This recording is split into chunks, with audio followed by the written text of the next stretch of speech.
We're pretty sure that most of us have been in that situation where we just couldn't find anything to watch on Netflix and just kept scrolling and scrolling. Truth be told, it isn't that there's absolutely nothing to watch on there. It's just that you've gone through the good stuff that are very popular. But if you're a dark movie fiend, here are some of the darkest movies on Netflix that you have probably not seen yet. The Wailing. If you have seen Squid Game and are looking for more dark Korean dramas that don't rely on jump scares to elicit a sense of dread, you should totally check out Busan, or The Wailing. The Wailing is a clever mix of buddy cop humor, a ghost, and a viral-like infection that seems to turn people into zombies. As you watch the movie, you won't be able to help being pulled into the sense of misery, rage, and dread that the protagonist increasingly feels. The Wailing is subtitled and scored 99% on Rotten Tomatoes, so you should really check it out. The Bar. Another movie that is full-on horror with some comedy is the Spanish thriller El Bar, or The Bar. The Bar is one of those horror movies where practically everything happens in one location, and in this case, it's a bar. Basically, disaster strikes and the people who are currently in the bar find themselves trapped there. And because humans will always be humans, horrific things happen. It kind of gives off the Lord of the Flies feel, if you've read that book. So, your faith in humanity might take a hit. The Void. The Void is a 2016 movie, but it gives off the 1980s horror vibe. So, if that's your scene, you would certainly love the dread that this movie has to offer.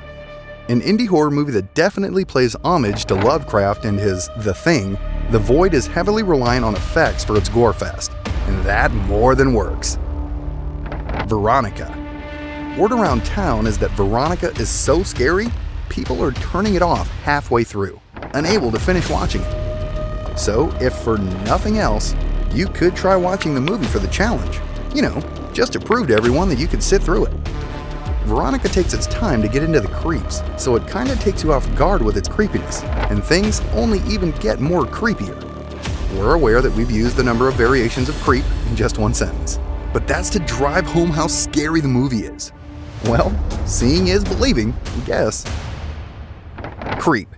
And because you haven't had enough of the word creep, here's another dark movie that you should check out. Creep. This 2014 movie starts out quite innocently with a protagonist answering an online ad. What happens as a result of that is the combination of what you'd probably have in mind after hearing that prompt, and a number of things you will not see coming. The movie certainly lives up to its name, we will say. Mexico Barbaro. Mexico Barbaro, or Barbarous Mexico, is a 2014 Mexican anthology horror movie with a twist. The movie is basically a collection of 8 horror films, each of them directed by a different Mexican horror director. All 8 sub-movies are horror, of course, and appear in the big movie as chapters. But the directors were given the liberty to choose a subgenre for their own chapters, and each chapter is related to a different Mexican legend or myth. So, basically, Mexico Barbaro is more than just the scares. It's a creative blend of genres that tells beautiful stories of Mexican culture. It's still really scary though. Train to Busan.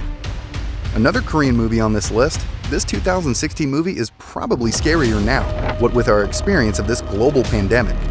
Set in Korea, Train to Busan follows a father and his son who find themselves trapped on a train en route to Busan because of a sudden zombie outbreak.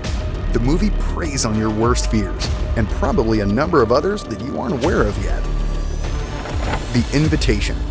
The Invitation takes its time to set the pace, but from the very beginning, you kind of get an idea of what you're in for. There's a lot of blood, dying, and dead bodies, and no body or species is spared. So, if that's your kind of scene, you would love getting scared by The Invitation. However, despite all the gore, this movie doesn't depend on that for its scares. Neither does it depend on jump scares. Instead, it relies on its own story to pull you into the dark. Which is exactly what you are looking for, we assume. Cube. Cube is kind of more specific than the other movies mentioned here just because it heavily preys on the fear of enclosed spaces. So, basically, if you're claustrophobic, this movie might do a number on you. Cube is not your traditional movie, but it will certainly hold its own. Raw. receiving 92% on Rotten Tomatoes with a reputation of making people faint and vomit at the Toronto International Film Festival, Raw is a dark movie. Gore is very paramount in this movie, and its major theme is cannibalism. So, expect to see a lot of blood and chopped human parts. The movie starts out as an innocent movie about a young girl going to college, but you better strap in for this one, because you are in for a ride. The spine-chilling kind. So, which of these videos are you seeing next?